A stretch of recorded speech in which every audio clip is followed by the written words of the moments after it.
On day 4 of Brown's training camp, it didn't just feel like a star had arrived, it was undeniable.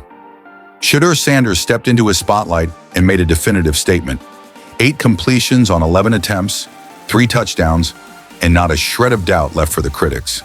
Blink, and you'd have missed it. While national pundits drooled over Joe Flacco's 5-yard checkdowns and Kenny Pickett's pedestrian read option reps, Shedeur was orchestrating red zone symphonies like he owned equity in the end zone. A pinpoint floater to rookie Luke Floria, a scorching strike to Cade McDonald across the middle, and a fearless bullet to Deontay Johnson, threaded between 2 defenders so tightly that fans collectively gasped. This wasn't fluke timing or second-string stat padding. This was a quarterback announcing, with authority, that he's ready now. And yet the murmurs didn't fade. They intensified. Despite lighting up the field, Sanders remained relegated to second-team reps. ESPN's camp tracker confirmed the frustration. Pickett and Gabriel kept rotating with the ones while Shedeur was cemented with the backups. But with the first preseason game just days away, fans and some coaches are echoing the questions Shedeur has been silently answering since arriving in Cleveland. What more must this man do to be taken seriously? Let's be clear, this wasn't luck nor a temporary hot hand. It was calculated, composed, and clinical. Sanders dissected the defense with the poise and precision of a seasoned veteran. Onlookers whispered in disbelief, "Wait, isn't this the 5th-round guy?" Sanders didn't just throw 3 touchdowns. He authored 3 distinct masterpieces, each highlighting a different facet of his talent. First, a perfectly arced throw to rookie Luke Floria in stride, dropped just inside the 5-yard line. Clinical. Then a laser to Deontay Johnson in the back of the end zone. 2 defenders draped over the receiver, yet Sanders had the guts and the touch to fit it through a needle's eye. And finally, a rope down the seam to McDonald. Quick read, instant trigger, touchdown. 3 scores, 8 of 11, over 70% accuracy, and he still didn't get first-team reps. Compare that to the supposed frontrunners. Pickett tossed 2 touchdowns, but nearly got McDonald decimated at the 4-yard line on a delayed throw. Gabriel had 1 score, mostly fueled by safe dump-offs and off-script rollouts. Flacco? He moved the chains a few yards and then stalled. Meanwhile, Shedeur kept finding pay dirt again and again and again. Yet his name was absent from the top of the practice report. No high fives from Stefanski, no swarm of reporters, no spotlight. Why? Because Shedeur Sanders isn't just battling defenders, he's battling a system, one that seems determined to make him prove himself 5 times over. And after a performance like this, he just might. But don't expect the Browns to reward him quickly. Despite that near-flawless day, Sanders still didn't sniff a first-team rep. That's the dark cloud hanging over Cleveland. A quarterback throwing dimes, yet stuck behind the political pecking order. The Browns claim this is an open competition, but if it were truly open, Sanders wouldn't be stuck throwing to guys fighting for practice squad spots, while Pickett and Gabriel rotate with the starters. That's not evaluation, it's sabotage. According to ESPN Cleveland, Gabriel opened 7-on-7 with the starters.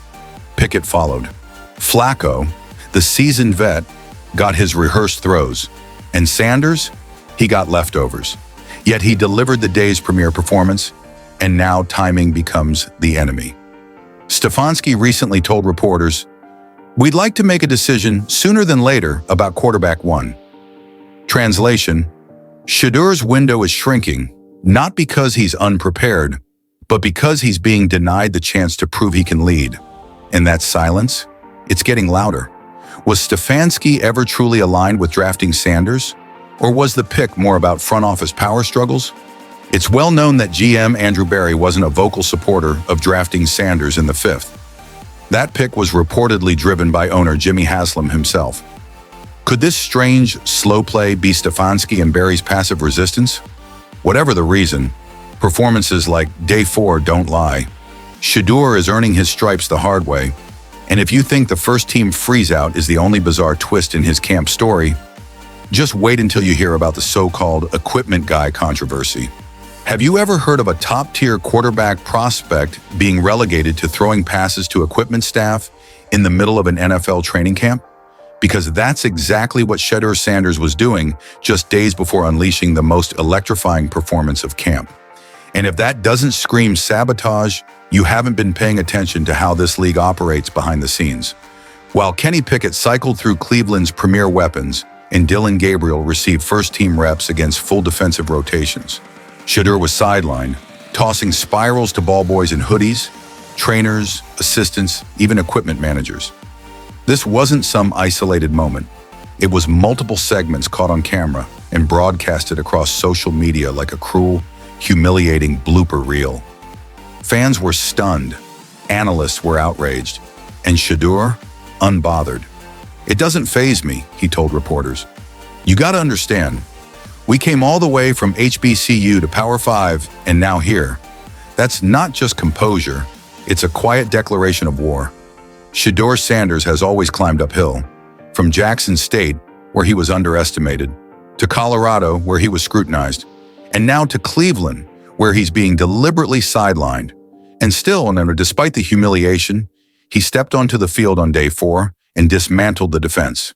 3 touchdowns, 11 attempts, 8 completions, no gimmicks, no excuses, just sheer execution under pressure. This isn't just a young quarterback earning his keep. This is a man being set up to fail and refusing to lose. Where others would have crumbled under the weight of disrespect, Shedeur locked in. He made Luke Floria look like a WR1. He linked up with Deontay Johnson like they'd been running routes together for years. He connected with Cade McDonald across the middle like they'd drawn it in the dirt. This isn't improvisation, it's instinct sharpened by adversity. But here's the uncomfortable truth. If Shedeur is earning everything the hard way, why was he put in this position to begin with? The answer? It might lead you straight to the front office chessboard. Behind the sanitized press conferences and camp highlight reels lies the real drama, a potential power struggle between the Browns owner and his front office. Let's lay down the facts. Multiple reports confirm that Jimmy Haslam, Browns owner, was the one who pushed for drafting Shedeur Sanders. He saw what much of the NFL refused to acknowledge: a polished, unshakable, battle-tested quarterback with composure beyond his years. Haslam watched Shedeur dominate at Colorado, claim the Johnny Unitas Golden Arm Award, and carry himself like a 10-year vet. So when round 5 rolled around and Shedeur was still on the board, Haslam didn't suggest it, he mandated it. But GM Andrew Berry wasn't on board. Berry, a system-first executive who values prototypes, archetypes, and calculated metrics, reportedly favored Dillon Gabriel, a hard-nosed grinder with a modest profile and no celebrity last name. Gabriel fits the mold, Shedeur shatters it, and that, right there, might be the entire problem. Because Kevin Stefanski doesn't report to Haslam, he reports to Berry. And that dynamic has created a quiet, subtle resistance playing out in plain sight. First-team reps, given to Pickett and Gabriel, veteran cushion, reserved for Flacco, and Shedeur, despite producing the most impressive performance of training camp, remains locked out of the inner circle. Even worse, Stefanski's silence is deafening. On day 4, the coach introduced new drills to increase competition, trench battles, offensive versus defensive line chaos, supposedly to ramp up intensity. But was that really the reason? Or was it strategic camouflage? A way to divert attention from the fact that Shedeur absolutely dominated? 3 touchdowns, near flawless execution, and not a single public commendation from Stefanski. That's not oversight, that's calculated defiance. And it's beginning to look like history repeating itself for Shedeur Sanders. Let's rewind. Shedeur didn't slide to the 5th round because of a lack of talent. He left college with one of the highest completion rates in NCAA history. He won the Golden Arm as the top senior quarterback in the country. He outdueled multiple future first-rounders. The film doesn't lie. The stats don't lie. So what happened? Let's not sugarcoat it. The league punished him, not because of his ability, but because of his last name. Deion Sanders doesn't follow the NFL's unwritten rules. He doesn't kiss rings. He speaks boldly. And in response, the NFL machine treated his son like a liability. The whisper campaign was loud. He's too flashy. It's all hype. He's just a product of his father's shadow. Meanwhile, quarterbacks with lesser resumes, weaker arms, fewer wins, more question marks, flew off the board. It was never about Shedeur's talent. Browns, my heart bleeds brown and orange. Let's represent the dog pound, loud and proud. Now let's get into what just unfolded. The final training session was a war zone, especially on defense. Joe Flacco flashed moments of that trademark touch, but it was Martin Emerson Jr. who shut the door with a crucial pass deflection. In the red zone, Denzel Ward locked down Trey McKitty, while Julian Okwara knifed through the line to drop Dillon Gabriel in the backfield. And Maliek Collins? He was a brick wall, batting down throws from both Flacco and Kenny Pickett like swatting flies. The message from the defense was loud and clear. We're not here to participate. We're here to dominate. But as dominant as the defense looked, the spotlight remains fixed on the quarterback carousel. That's why most analysts, including yours truly, believe Flacco is your Week 1 starter. Then what? Weeks 6, 7, 8? That's where things get electrifying. If the Browns stumble out of the gate, or if Flacco starts showing his age, the leash will be short, and suddenly the starting gig could be up for grabs. Browns enthusiasts, brace yourselves, because what's unfolding might just be the most unpredictable and high-stakes storyline in the entire NFL.